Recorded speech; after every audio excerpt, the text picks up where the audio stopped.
Here with Willie Saylor after second, who's number one. Can you tell us how your baby came out? I mean, it was great, and I felt like this year the kids wrestled. I don't want to say harder, but for whatever purpose, for whatever reason, they were more active, and the action was real high all night. So you know, a lot of this is wrestling in front of a big audience where a lot of kids haven't been used to wrestling in front of this kind of environment, and so I was happy the way it turned out. I think the kids, they really enjoyed it, and the fans really enjoyed it. Was this a hard sell when you came up with this idea last year? No, it wasn't a hard sell at all. It was kind of by accident. We were sitting around, and the guys at Flow said, we should do an event, and I opened up a document and I said, how about this? Get all the, number one, number two guys, and they said, hey, this could be a great idea, let's run with it. And so year one was awesome. Took out a few kinks this year, and I think year two was amazing. So I thought it was fun. I thought everybody had a good time. It's a great event, and the kids were wide open. A lot of them were wide open. Yeah, it was fun. That 32-minute match was crazy, and a lot of time overtime matches are boring, and I think that was anything but. You had periods of time where where the action slowed just a bit, but then they would follow it up with the crazy flurries, and it made the whole thing worthwhile. And all the fans were exhausted after that. Yeah. That was an emotional roller coaster. Yeah, it was. Maybe the best high school match I've ever seen. Maybe. I mean, it was full of twists and turns.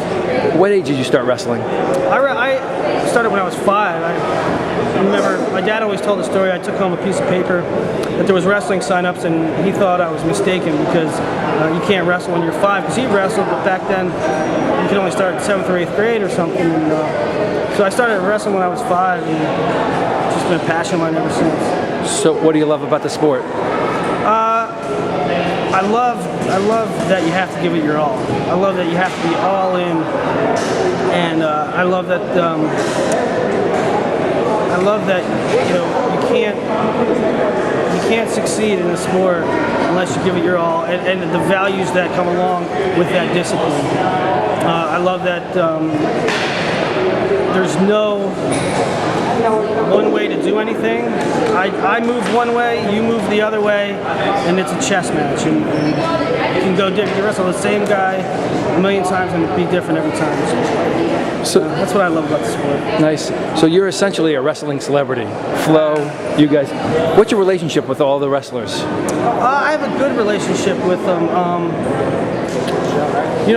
Just the nature of my job and what I have to do with rankings and certainly putting together an event like this, and when I'm writing previews for tournaments, I contact their parents through email or through Facebook or something and say, is your kid going to this event, and if so, at what weight, so I know where to rank them, so I know where to put them in the preview for the tournament. And so you build relationships like that throughout the country, and it's very rewarding that way. I mean, I love wrestling without a doubt, but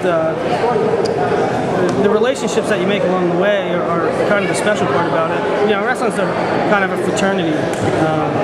You make lifelong friends, and it's rewarding. Where do you see this going? I think it can be a staple. And the wrestling calendar is very filled up. It's reached a point where there's something very important almost every weekend, and it's hard to get in anything without conflicting with something. And this year, we were able to find a good date that didn't conflict with anything else. So I think it can be kind of a staple of the wrestling landscape, with Dapper Dan ending the year, and maybe who's number one starting the year. Gotcha. What's going on with Flow? You got a big infusion of capital money. Yeah. How do you see the growth going? It's going to be dispersed. That money's going to be dispersed in a lot of different directions. We have a lot of exciting projects, and of course we have wrestling. Some people don't know we also have track and Flow Elite, which is CrossFit, and Gymnastique, which is gymnastics. And so the money is going to go to a lot of different projects, some infrastructure from the tech end,